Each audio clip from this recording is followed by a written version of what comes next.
comienza Reunión de Pauta, con la conducción de Sebastián Aguirre.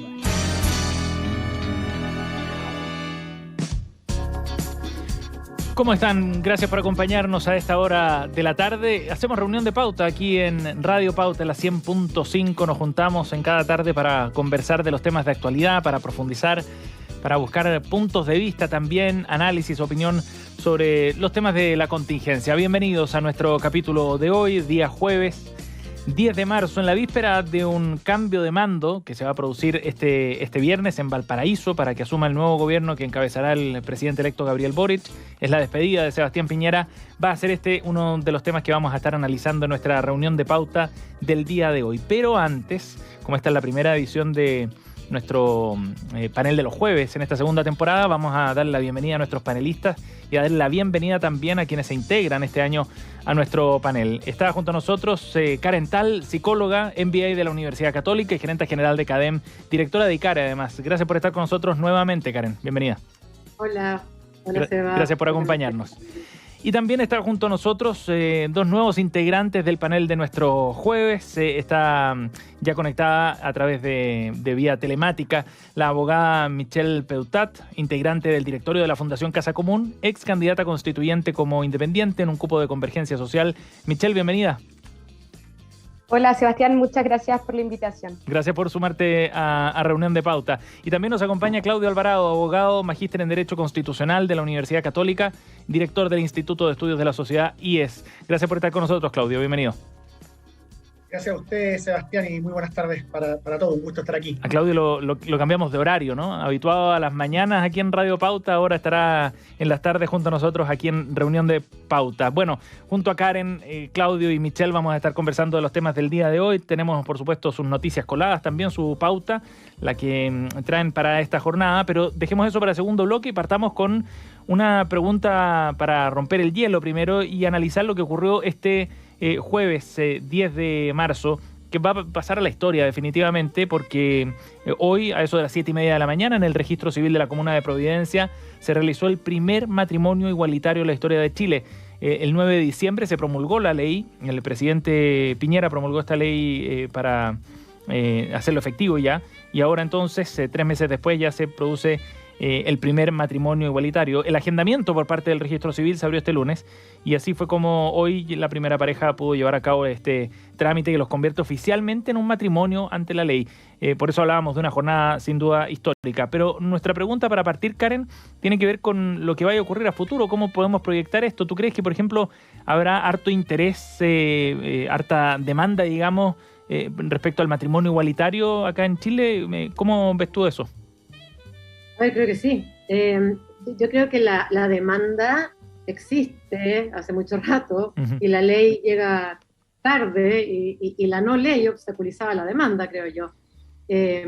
A mí me parece, me asombra siempre, yo llevo investigando Chile hace tantos años y en los últimos 8 años en temas valóricos yo creo que lo que más ha cambiado Chile. ¿Sí?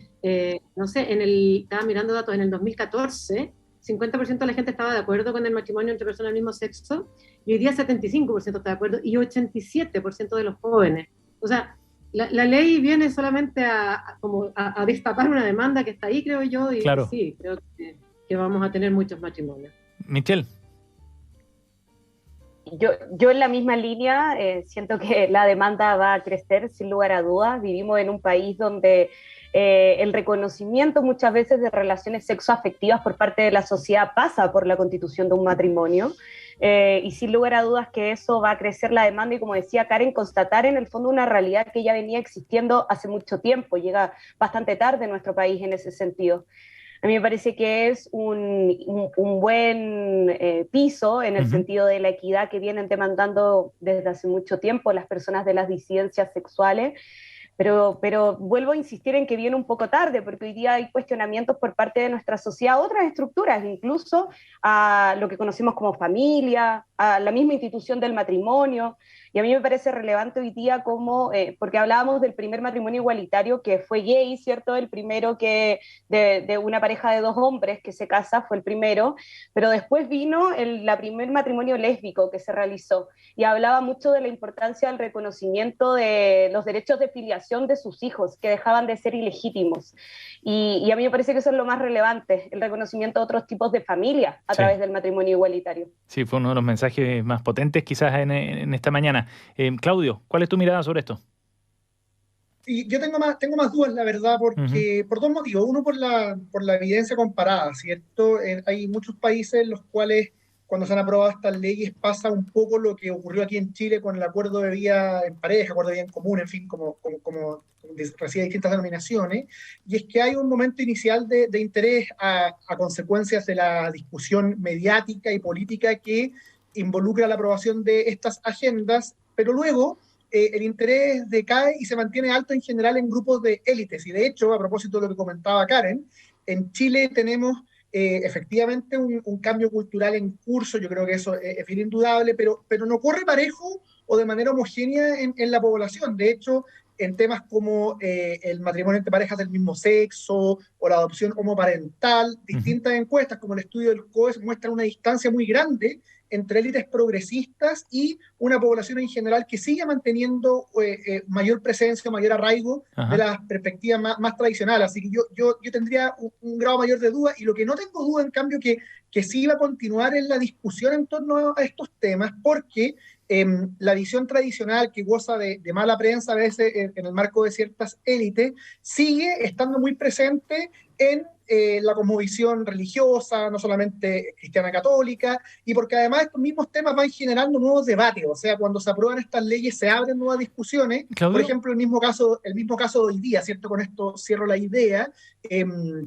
Claro, es mayor noticia el hecho de celebrar el primero de estos matrimonios, pero al mismo tiempo la afiliación, en el caso de los matrimonios homosexuales, va de la mano a veces de debates como el vientre de alquiler y otros temas que ponen sobre la mesa los límites del mercado, hasta qué punto estamos dispuestos a aceptar esa agenda, y entonces la discusión no se acaba, sino que continúa, me parece a mí. Ajá. Ahora, solo para especificar un punto que planteaste, ¿tú crees que este es un tema elitario? Me da la impresión de que despierta más interés en las élites, no necesariamente porque esté circunscrito ahí, pero sí porque en las poblaciones o en la ciudadanía en general que no pertenece a las élites socioeconómicas hay otras prioridades más acuciantes. Entonces, sí tengo la impresión de que esa brecha entre las élites y el resto de la ciudadanía en temas como este se va a mantener, aunque el debate es transversal y cruza toda la sociedad. Ajá. Yo tengo algo, Karen y Michelle. quería agregar algo. Karen, sigue tú nomás. No, solo decir que un 75% de aprobación no puede ser algo de la élite. 75 es mucho, muchísimo. O sea, si no sería un 20, un 10. A lo mejor no es prioritario, como dices tú, Claudio, a lo mejor no es prioridad, pero al momento de, bueno, estoy de acuerdo o no estoy de acuerdo, independiente de cuán prioritario sea para mí, ojo que un 75% es muchísimo. ¿Michelle?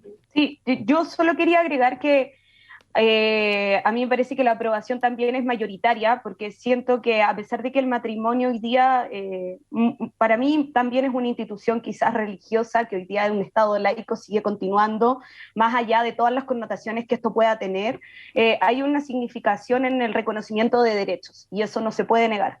Pero por otro lado, el sentimiento como elitario en relación a la demanda del matrimonio, que era lo que mencionaba quizás Claudio, tiene que ver muchas veces, claro, por un lado porque la preocupación de sectores quizás menos elitarios está en otras cosas, y eso es sin lugar a dudas, pero también porque a mí me parece que hoy día la idea, ¿cierto?, de la familia como núcleo central, por ejemplo, de la construcción de la sociedad, a propósito de la discusión constitucional, en sectores menos elitarios se pone un poco en duda, quizás en cuestionamiento, porque las formas de organización social dentro de sectores más vulnerables también son diversas a familias que muchas veces crecen en un entorno de vulnerabilidad, no están constituidas de la manera que normalmente conocemos, bajo ciertos criterios, y sin lugar a dudas que ahí para mí se produce como la apertura de la discusión en los sectores más vulnerables, no solamente en torno a las prioridades de los temas. Sí, se ha entretenido Dos alcances finales, Sebastián. Vale. Sí, lo primero es que que claro, si uno piensa en esta encuesta, en este estudio tan comentado que hizo el COE sobre las élites y su distancia con la ciudadanía, un 65% de las élites apoyaban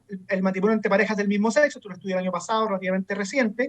En la ciudadanía en general el respaldo baja a 54, la encuesta CEP del 2017 muestra un 39, un 41 en contra, un porcentaje indiferente. O sea, yo no estoy diciendo con esto que nuestra sociedad deba ser descrita como conservadora, pero sí que me da la impresión de que si uno sale del debate de las élites, la discusión es menos homogénea que lo que a veces da a entender la opinión pública ilustrada, y me parece que eso tiene que ver con las prioridades ciudadanas que comentábamos antes. Sobre lo que decía Michelle, yo diría que claro, que efectivamente dentro de los sectores vulnerables nosotros llevamos un par de décadas, un poco más quizá, viendo una decadencia del matrimonio tradicional, de la visión conyugal, del matrimonio con libreta.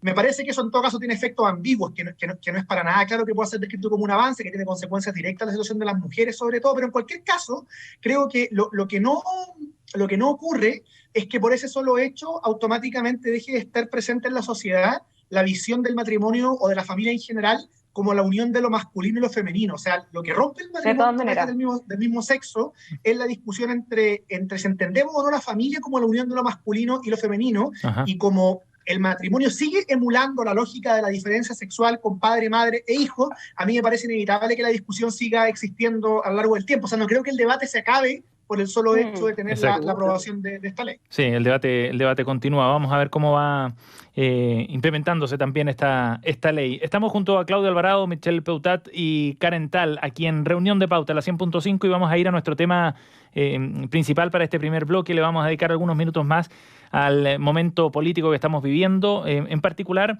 al término del gobierno del presidente Sebastián Piñera, que acaba este viernes 11 al mediodía, cuando se produzca el cambio de mando para que asuma Gabriel Boric la presidencia.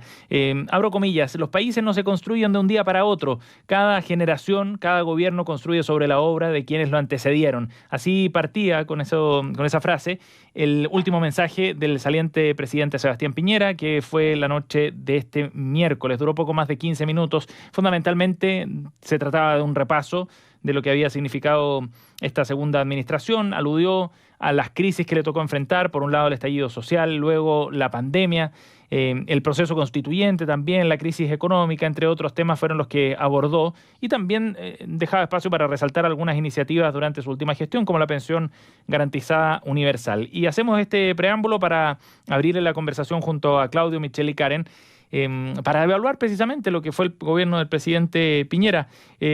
Claudio, ¿cuál es el legado, crees tú, de la administración de Sebastián Piñera en este segundo gobierno? Tuviéramos que hacer un resumen, o explicar en pocas palabras cuál es el legado de esta administración. Yo creo que confirma en niveles inauditos, en niveles que nosotros no esperábamos, digo nosotros en general, la ciudadanía, no solo acá en este panel, no esperábamos probablemente antes de que Piñera volviera al poder. Confirma, digo, tanto los aspectos o el aspecto positivo o de mejor rendimiento del presidente saliente, como los múltiples aspectos negativos y dificultades que tiene en materia política. ¿Y a qué me refiero en concreto? A que Sebastián Piñera siempre ha demostrado una habilidad, yo creo, sobre la media de los políticos al menos, a efecto de lo que podríamos llamar el ser un buen gerente, el enfrentar, por ejemplo, de manera exitosa catástrofes naturales. Y creo que eso tiene directa relación con el principal aspecto o el mayor logro de este gobierno, que es la vacunación masiva, y que ha sido destacada a nivel mundial por razones obvias. Entonces, este segundo paso de Piñera por la moneda me da la impresión que confirma ese punto reflejado particularmente en la vacunación masiva, pero al mismo tiempo también confirma la extrema dificultad que tiene o que ha tenido a lo largo de su trayectoria Sebastián Piñera para entender las lógicas propiamente política, ejercer el poder y no simplemente administrar, gobernar con G mayúscula. En fin, todo eso, este gobierno resultó mucho peor que su primer paso por la moneda, y la verdad que con resultados que nadie se lo esperaba. Esto, hay distintas maneras de graficarlo, pero uno piensa, por ejemplo, la noticia que estábamos comentando recién pocos minutos atrás. Con independencia de lo que cada uno piense sobre el tema, es un hecho que Sebastián Piñera en campaña dijo ser un defensor de la visión tradicional del matrimonio, termina celebrando, apoyando una modificación del mismo. En materia constitucional, nuevamente, con independencia de lo que uno piense, Sebastián Piñera tiró por la borda el proceso constituyente que había avanzado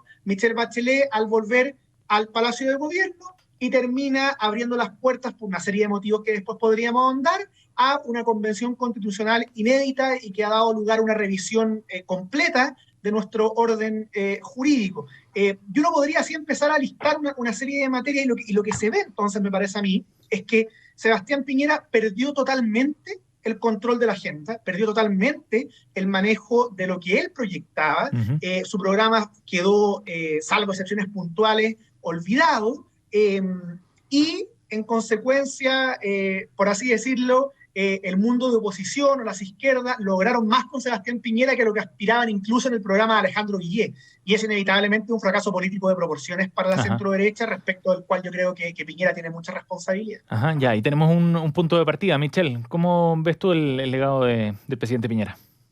Yo creo que tiene que ver un poquito como con lo que veníamos hablando antes de iniciar el programa, ¿cierto?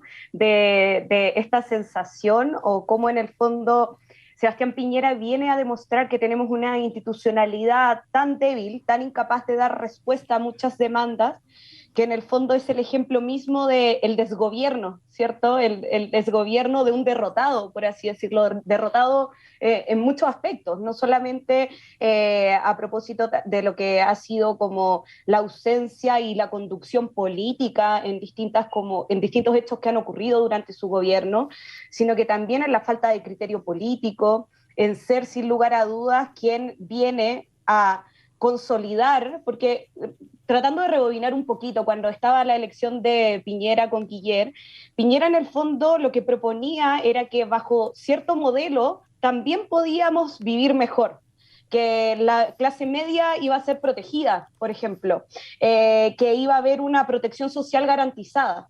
Pero cuando gana y llega al gobierno, esto como que va quedando atrás, tira por la borda, como bien decía Claudio, el proceso constituyente que de buena o mala manera había iniciado el gobierno de Michelle Bachelet, y viene aún así como una crisis social donde él pone lápida en cierta medida debido a su incapacidad, a su falta de respuesta, a su falta de conducción, de diálogo político, al modelo neoliberal que él venía a profundizar y a demostrar que podía darle garantías y derechos a más ciudadanos.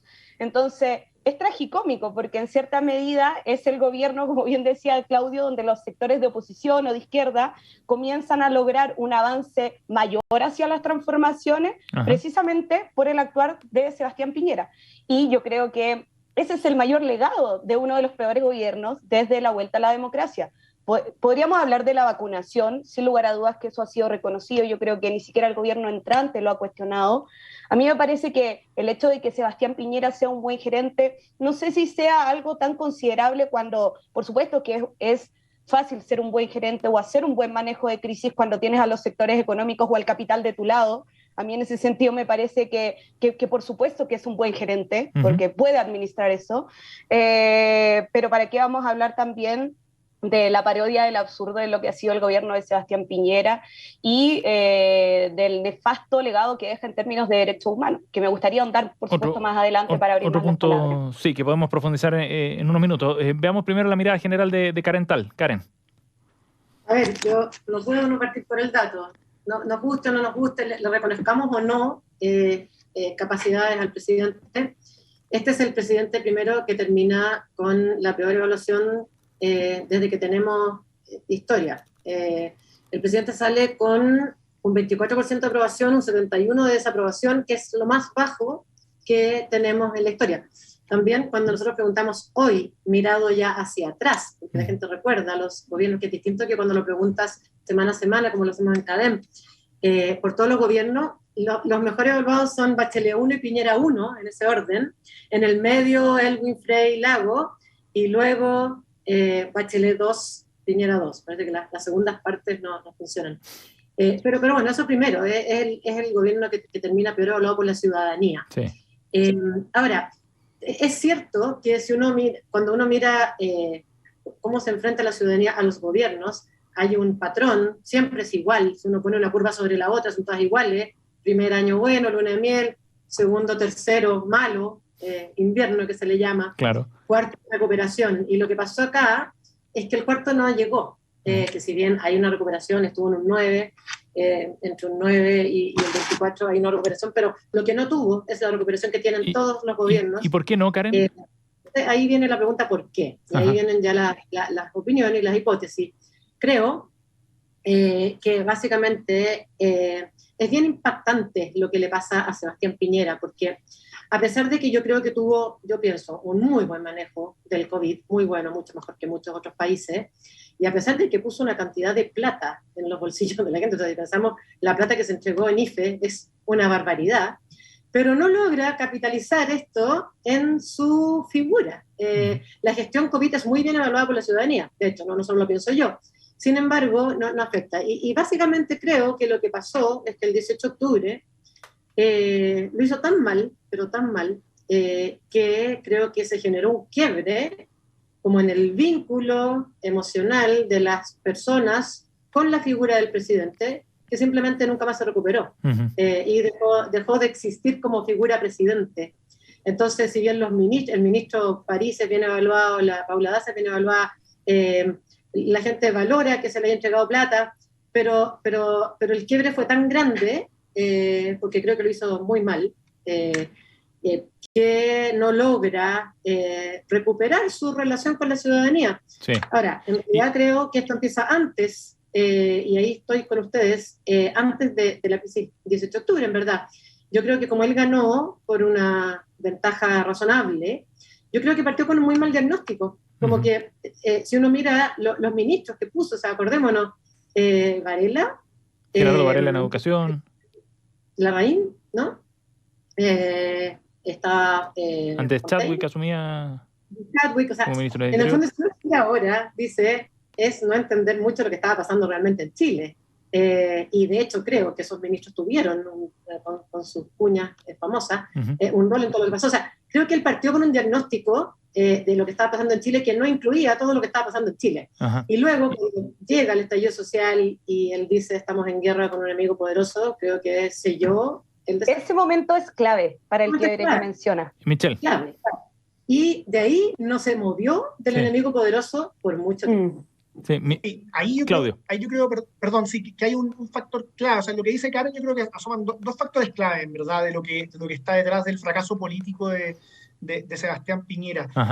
El primero es que llegó tarde siempre y en todos los hitos relevantes. El ejemplo del IFE es muy bueno. Efectivamente, si uno mira el balance total, este gobierno generó una red de ayuda muy importante y que la oposición, a mi juicio, con mucha mezquindad nunca reconoció. Pero también es verdad que el modo en que se entregó esa ayuda fue por goteo, y de hecho Chile operó un poco al revés, estaba dando más IFE de lo pertinente una vez que se empezaron a recuperar los puestos de trabajo. Esto Josep Ramos lo explicó con mucha claridad, y al principio, cuando más se necesitaba, las ayudas fueron mínimas, fueron insuficientes.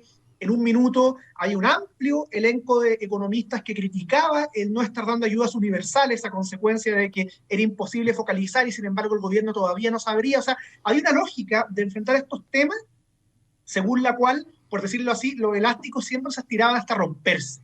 Y yo creo que ese fue un error permanente de Sebastián Piñera en muchos ámbitos, en muchas esferas. Entonces, el llegar tarde a todo le pasó la cuenta. Y después está lo otro que decía Karen, que es probablemente la raíz de estos problemas, y que fue cometer el mismo error que a mi juicio está cometiendo actualmente la Convención Constitucional, y que es confundir una mayoría electoral puntual con una supuesta mayoría sociológica de apoyo a la totalidad del proyecto de ciertas élites políticas que, sin embargo, no tienen ese arraigo en toda la población. Sebastián Piñera, esto es curioso, es paradójico, pero empezó a cavar la tumba de su gobierno el mismo momento en que arrasó en la segunda vuelta, porque después de eso leyó el triunfo como si fuera un apoyo a una serie de cosas que en realidad estaban mucho más disputadas en la ciudadanía, y entonces nombra este gabinete sin complejo, se olvida del mensaje inicial de la clase media protegida, nunca fue prioridad a lo largo de su primer año de gobierno.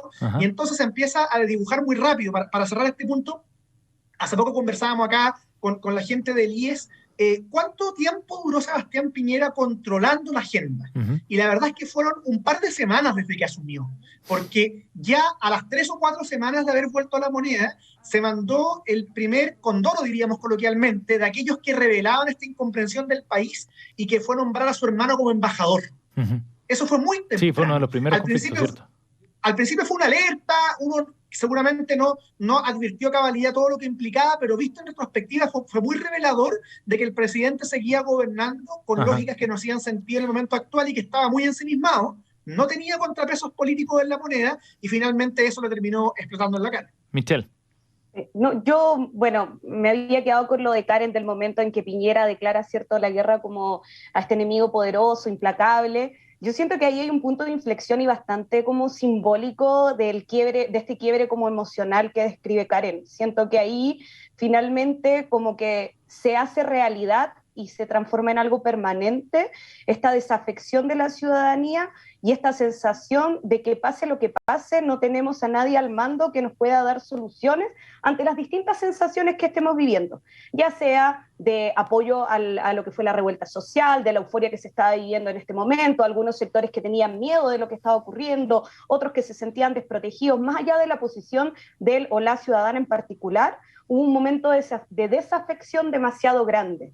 Algo que sí me gustaría como agregar a lo que decía Claudio, que a pesar de que Piñera empieza como a gobernar, cierto, como con estos errores y quizás un poco vanagloriándose de la mayoría que había obtenido, a mí me parece que igual tuvo una ventaja durante mucho tiempo, que era la ventaja de una oposición que no ejercía completamente el rol de oposición durante un largo tiempo. No había, y había una sensación de desesperanza en gran parte de la ciudadanía de que el gobierno, por un lado, no daba respuestas de manera distinta, y por otro lado, la oposición tampoco se le enfrentaba. Yo recuerdo que antes de la revuelta social, el proyecto de ley que mayormente marcaba la agenda de oposición era el proyecto de las 40 horas que se había presentado en el Congreso. Pero más allá de ese hito en particular, no existía tampoco una posición como sólida que uno llevara a pensar en el cambio de mando que está a punto de producirse el día de mañana. Sí. Entonces, ahí me parece que tuvo una ventaja durante un tiempo que tampoco supo aprovechar. Karen. Por sus incapacidades que se han mencionado acá. ¿Karen dijiste? Sí, Karen, sí. Sí, no, quizás agregar que creo que el manejo de la crisis social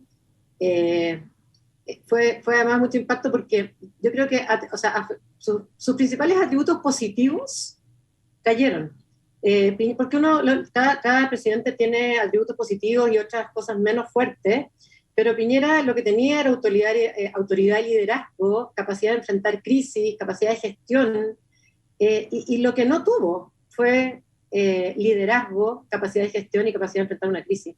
Y como digo, yo creo que efectivamente esto se partió con esa frase tan dañina, pero no es que después él dijo, pucha, parece que me equivoqué, sino que él se mantuvo en ese diagnóstico por mucho tiempo. O sea, nunca se subió al diagnóstico cuando ya era evidente, cuando teníamos 1 millón de personas marchando, que evidentemente no es un enemigo poderoso, que venía, no sé, de Venezuela, no sé de dónde, y él se quedó ahí. Entonces como que las cosas que sabía hacer bien, como enfrentar una crisis, también las hizo mal. Entonces se quedó sin atributos, me parece. Bien, claro, lo que pasa es que las crisis, perdón, Sebastián, sí, las crisis antes de ir a la pausa.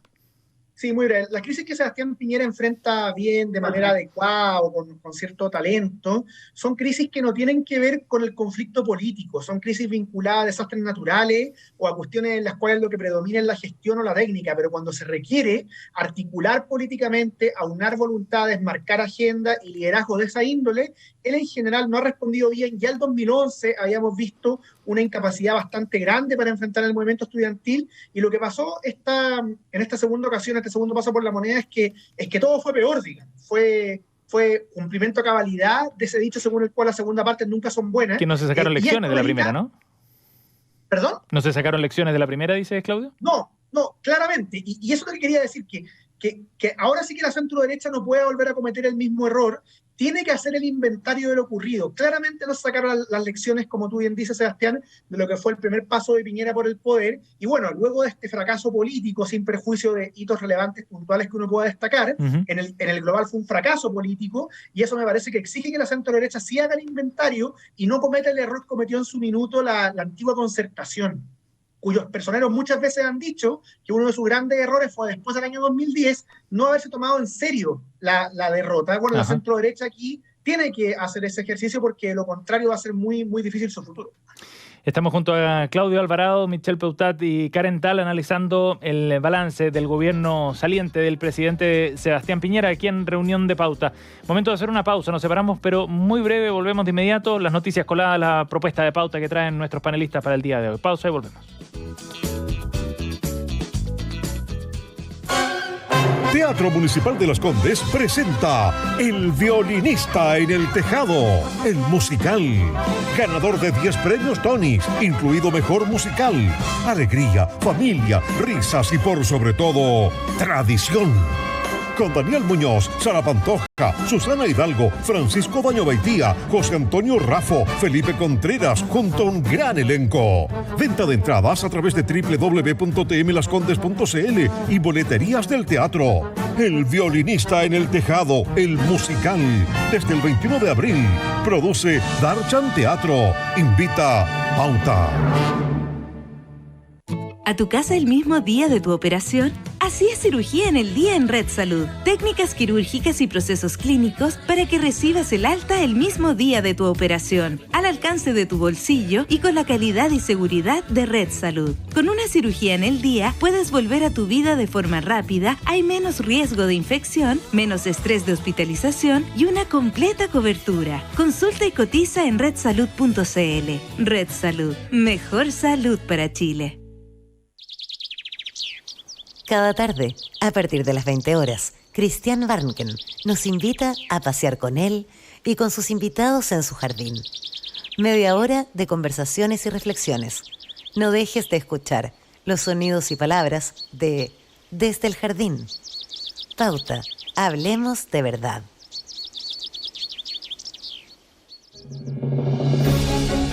De lunes a viernes a las 8 de la mañana, sé parte de una conversación de verdad. Conoce 4 miradas agudas sobre el acontecer nacional e internacional desde distintos lugares del planeta. Toma decisiones informado. Escucha marcando pauta. Pauta, hablemos de verdad. En Pauta, escucha, lee, sigue y vive las noticias. Conversemos de lo que realmente te interesa. Actualidad, negocios, cultura, deportes, ciencia, tendencias y más. Pauta, hablemos de verdad.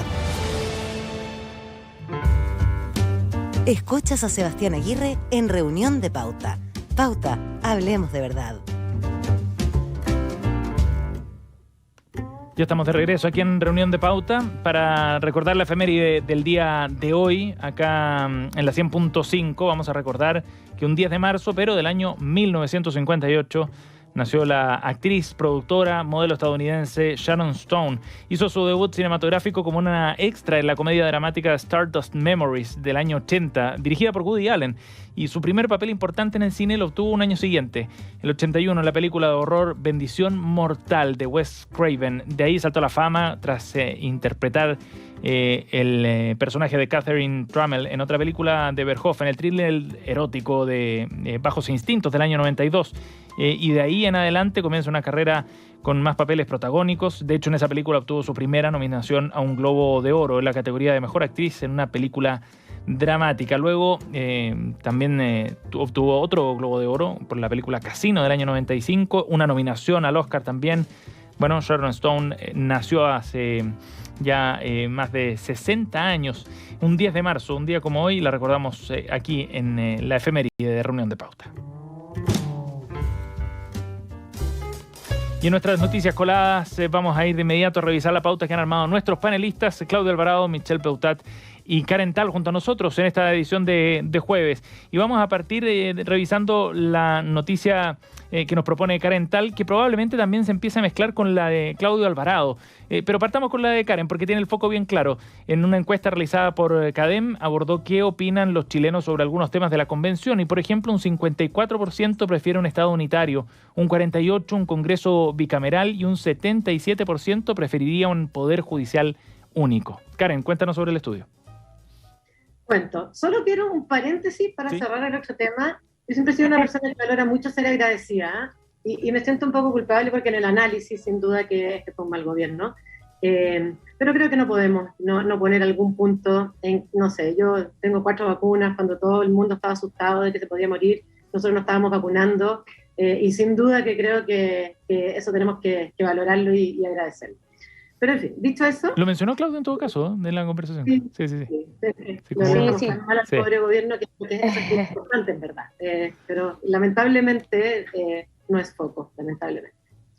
Yo puse esta noticia porque a mí me parece bien preocupante los datos de este estudio, de esta encuesta que hicimos en CADEM.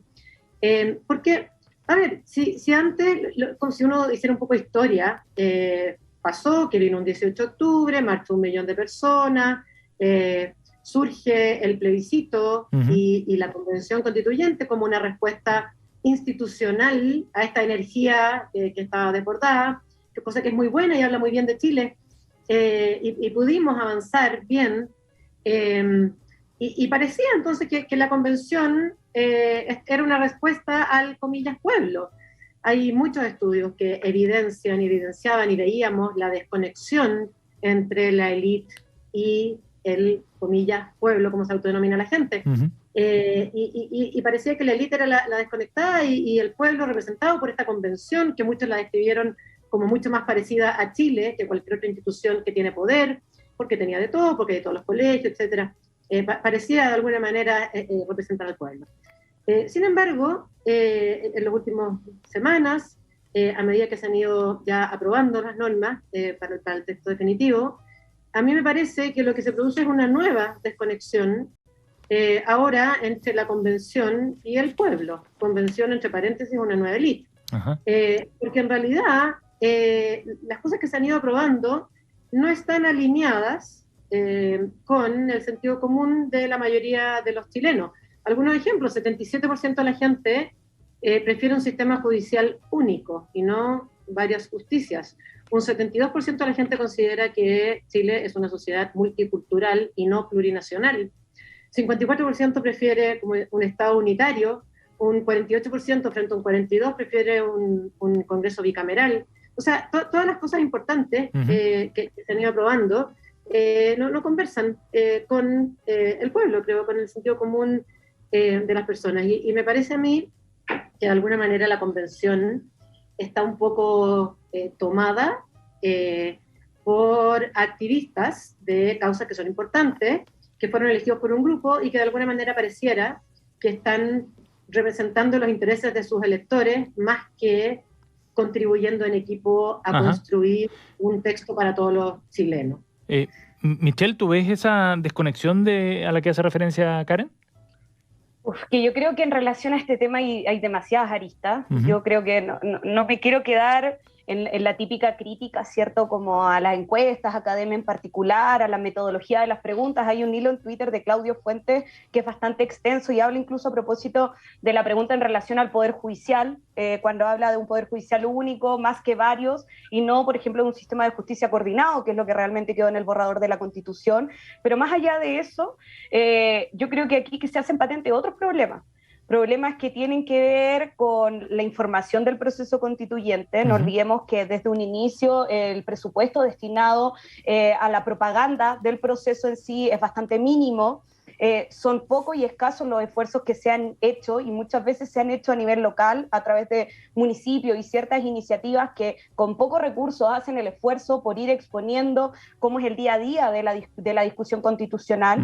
Creo que también hay un problema en relación a informar por desagregado normas que todavía no pasan al pleno de la nueva Constitución, porque después de toda esta discusión de pleno va a haber una comisión que trabaje por la armonía del texto constitucional. En términos jurídicos, a mí me parece que no se puede hacer un análisis aislado de un texto constitucional que debe ser evaluado a posteriori en su conjunto. Pero también hay otras falencias que tienen que ver con cómo se construyó. No sé si el acuerdo a estas alturas valga la pena criticarlo, pero sí un par de cosas en relación a por ejemplo, cómo estos distintos convencionales constituyentes serán electos y de cierta manera era delegada esta facultad, sin, por ejemplo, algunos procesos políticos que se tenían que vivir en el territorio. A mí me parece que eso fue algo que faltó para poder tener más enterada y más conectada a la ciudadanía con el proceso constituyente, más allá de las iniciativas de ley. Y lo último, la falta de algunos liderazgos, por supuesto, que han tenido tanto la oposición como también esta burda comedia que han hecho algunos sectores de la derecha dentro de la Convención Constitucional. Yo creo que ahí sí hay una falencia. Y se me fue el último punto que cuando lo recuerde, después de que hable Claudio, lo voy a mencionar. Vale, Claudio. Sí, a mí me parece que ninguno de los puntos que pone Michel sobre la mesa logra refutar el principal hecho político del momento, y es que la Convención Constitucional, y en particular quienes tienen las mayorías al interior, renunciaron expresamente a construir un pacto constitucional. Ay, me acordé. Ahí lo voy a decir, porque tiene que ver con eso. Un pacto constitucional de largo plazo y que estuviera a las alturas de la expectativa de la casa de todos, como decía el eslogan, o más que un eslogan, el título del libro de Patricio Zapata, la casa de todos y todas. Me parece que en eso lo que terminó predominando en la convención fue una mezcla de dos cosas cuyo resultado es el cuadro que explica Karen. Por un lado, hay un grupo, me parece a mí, que está muy preocupado o que piensa su trabajo constitucional como la expresión de causas particulares, sin preguntarse cómo se articulan eso con las necesidades, anhelos y expectativas de los otros, incluso aunque sean parte del mismo sector político. Por decirlo así, hay convencionales vinculados a movimientos sociales, a cierto activismo, que piensan su trabajo en la convención como ir y clavar su propia bandera, como si esto fuera una cuestión muy singular, muy particular, muy acotada, cuando se trata de otra cosa, ¿cierto? Un pacto constitucional llamado a durar por décadas, ese es el objetivo.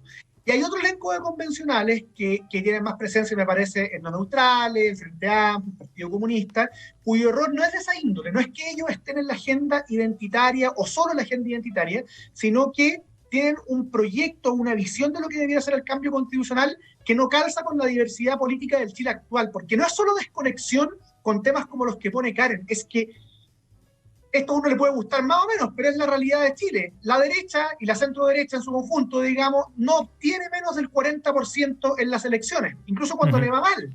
El Parlamento actualmente está empatado. Si uno mira lo que es el comportamiento electoral de los chilenos, objetivamente la composición de la convención es una anomalía. Entonces, ¿qué se requería de parte de las izquierdas? Que obviamente aprovecharan sus mayorías, que son reales y son legítimas, pero las aprovecharan de un modo que pudieran conducir un proceso constitucional legítimo, un proceso legítimo en cuanto susceptible de durar en el tiempo. Y me parece que esa responsabilidad, esa visión de largo plazo, esa visión de que no es un programa de gobierno lo que está en juego, es lo que esos grupos de izquierda no tuvieron, y hoy día están metidos, estamos todos, pero en particular ellos, metidos en un problema gigantesco, que es cómo intentar articular y arreglar este curso de la convención que se va alejando de las prioridades ciudadanas, y me parece que no hay excusa, ya no corren los vetos, ya no están el tercio de la derecha que bloquea esto. La principal responsabilidad la tienen los mundos de izquierda. Michelle, cortito el último punto que quedó en el tintero. Solo quedó en el tintero dos cosas. Uno, como el desconcierto que nos genera muchas veces la manera y la forma en que se da la discusión constitucional. A mí me parece que esta composición tan heterogénea, tan distinta a lo que estamos acostumbrados institucionalmente como la organización del poder, viene precisamente a provocar un cierto como desconcierto en relación a cómo se van produciendo los acuerdos de una manera distinta. Quienes venimos quizás muchas veces no de la formación institucional de un partido, sino que también, por ejemplo, de lo que han sido los procesos políticos al interior de las universidades, esto es más común. Y por otro lado, en los 2 meses de desgobierno, de cambio de mando que hemos vivido desde la elección presidencial, por supuesto que lleva a poner los ojos más de la cuenta sobre el proceso constituyente, porque nadie está gobernando Chile. Bien, la noticia colada de Karen Tal, lo que analizamos aquí en Reunión de Pauta. Vamos a vincularlo de inmediato con la que nos trae Claudio Alvarado. Vamos a tener que ir un poco más rápido, eso sí, porque se nos va volando el tiempo. La convención comenzó a configurar, nos cuenta Claudio, la estructura de propuesta constitucional sobre el Poder Ejecutivo. La Comisión de Sistema Político ya ha aprobado las figuras de presidente, vicepresidente y ministro de Gobierno. Claudio. Sí, muy breve en virtud del tiempo, me parece que esa comisión es en general de las que mejor ha funcionado desde el punto de vista del debate que ha producido, pero no obstante eso tiene un problema, me parece a mí, estructural, y es que no logró articular una propuesta de sistema político consistente con la primera definición que tomó por mayoría de sus miembros, incluyendo ahí un amplio espectro, y es que la comisión decidió originalmente dar lugar a un régimen presidencial.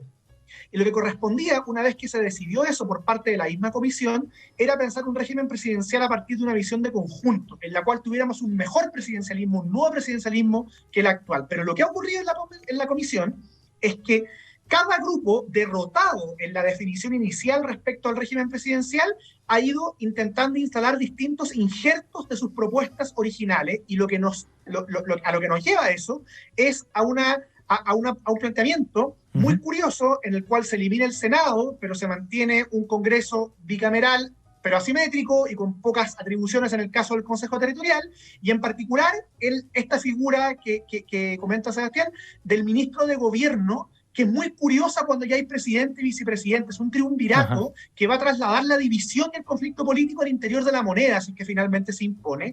Y me parece que es una muy mala noticia porque la convención está llamada a proponerle al país un sistema más eficaz, más estable y no más conflictivo. Y por eso me parece que es importante tener sobre la mesa cómo ha avanzado esta situación. Karen. A ver, yo creo que esta es una discusión súper compleja. Creo que hay que ser bien experto para poder visualizar e imaginar las consecuencias de esto. Y creo que yo me siento inexperta como para realmente comentar si me parece o no una buena cosa, así como se está pensando. Creo que es bien complicado. Solo quiero agregar que me parece que es otro ejemplo más de que al menos al sentido común no le hace sentido elegir a dos que elijan a uno. Una gran mayoría de la gente le parece más razonable elegir a una persona y no tener a dos que elijan a uno. Y suena rebuscado, suena complicado, no lo entiendo bien. Pero quiero aprovechar el minuto, no puedo no hacerme cargo de un comentario de Michelle, con una invitación.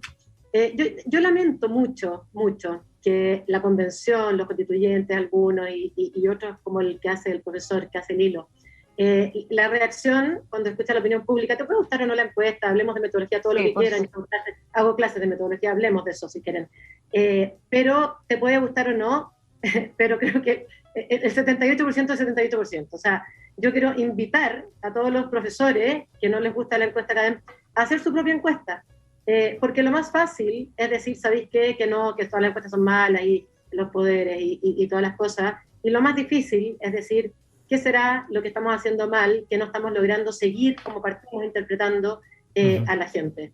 Entonces yo quiero parar con esta idea de que lo más fácil es criticar al instrumento y no cuestionarse realmente la desconexión con el sentido común. Sí, por la noticia colada que nos planteaba Karen recién, la encuesta CADEM precisamente sobre el trabajo de la convención. A eso iba el punto que hacía Karen ahora. Michelle, tu comentario sobre la noticia de Claudio.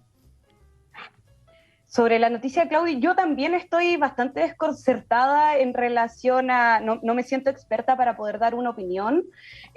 No creo que se trate de un triunvirato, en todo caso. Me parece que eso igual es como exacerbar un poco el argumento, que lo había visto en el constituyente Renato Garín también. Sí. Creo que sí avanza hacia la dirección correcta en la desconcentración, por ejemplo, del poder que tiene el presidente. Sin embargo, me parece una fórmula que todavía es bastante confusa para hacer precisamente esta conexión de la cual hablaba Karen con la ciudadanía. Me genera dudas de esta figura de la vicepresidencia y también del primer ministro o primera ministra, cuando, por ejemplo, se habla de un presidente y una vicepresidenta que sea paritario.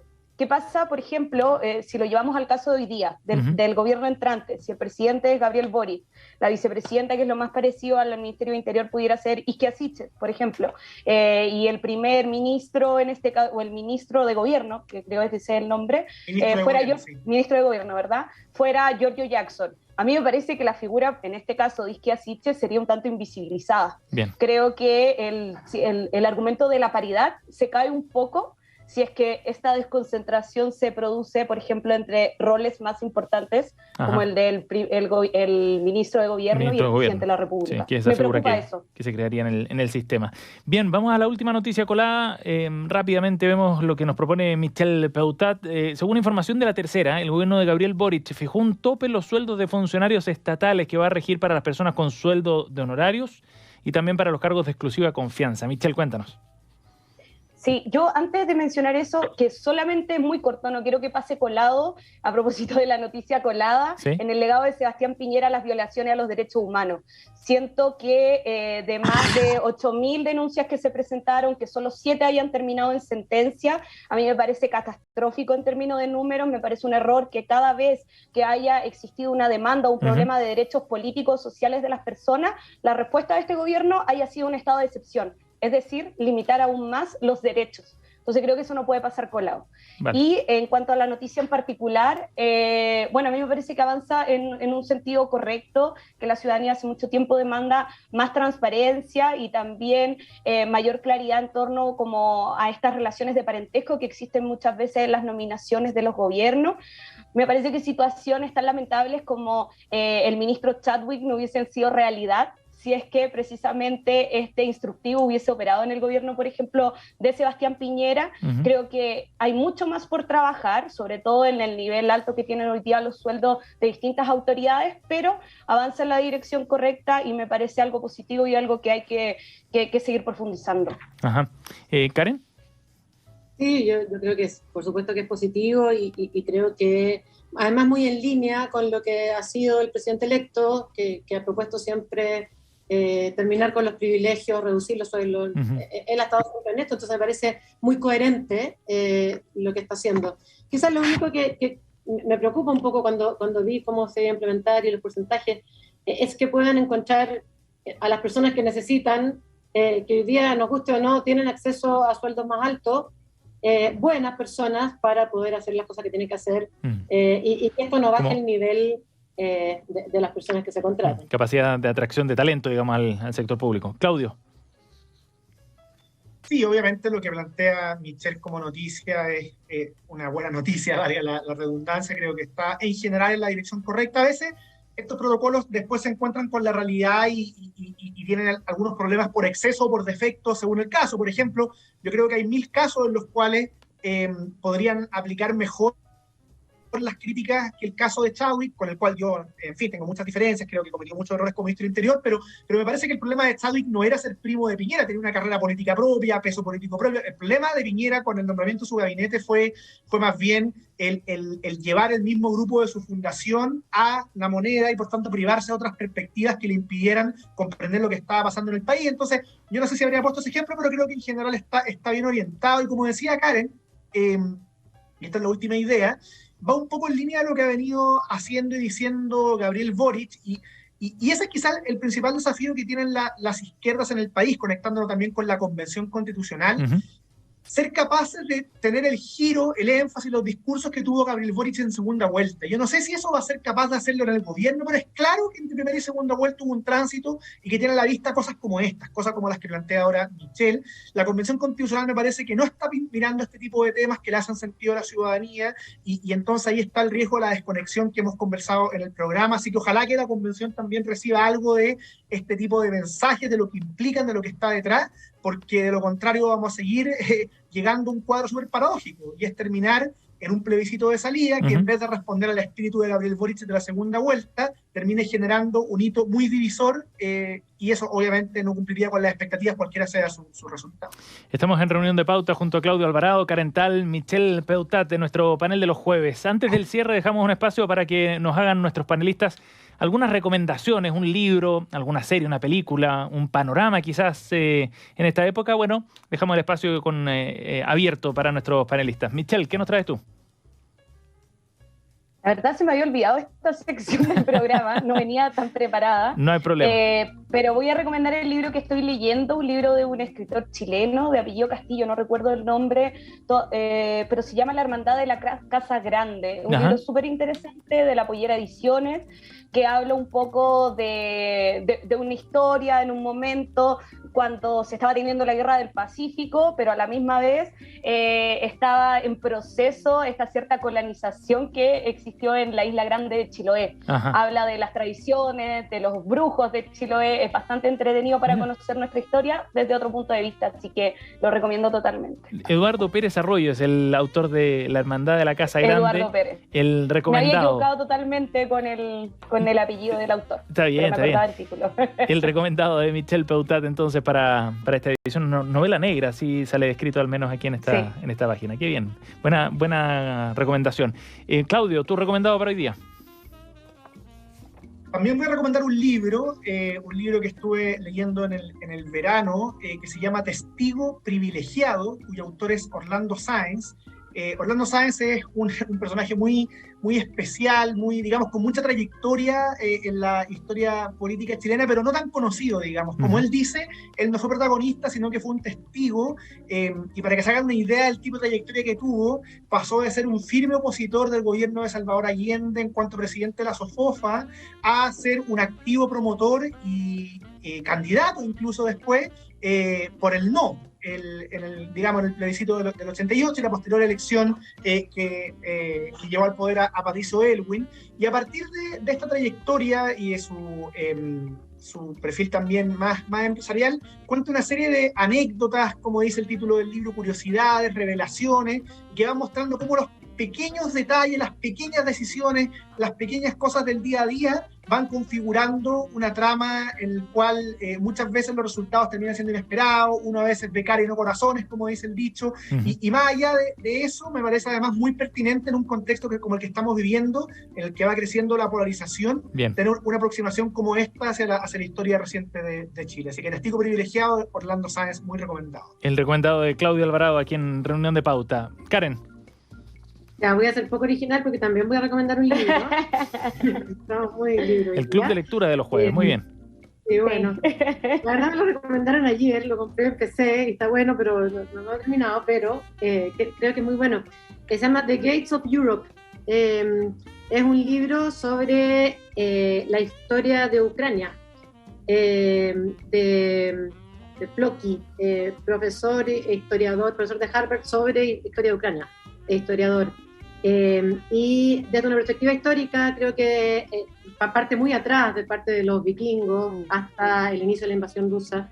Y creo que es súper bueno en ayudar como a entender por qué Ucrania y entender un poco más esto que está pasando. Sí, de todas maneras, falta que hace para entender y darle más contexto y una mirada más profunda, digamos, a lo que está ocurriendo por estos días. The Gates of Europe, el libro recomendado por Karen Tal, quien junto a Claudio Alvarado y Michelle Peutat hacen Reunión de Pauta de los jueves. Muchas gracias a los tres, nos vemos la próxima semana. Que esté muy bien.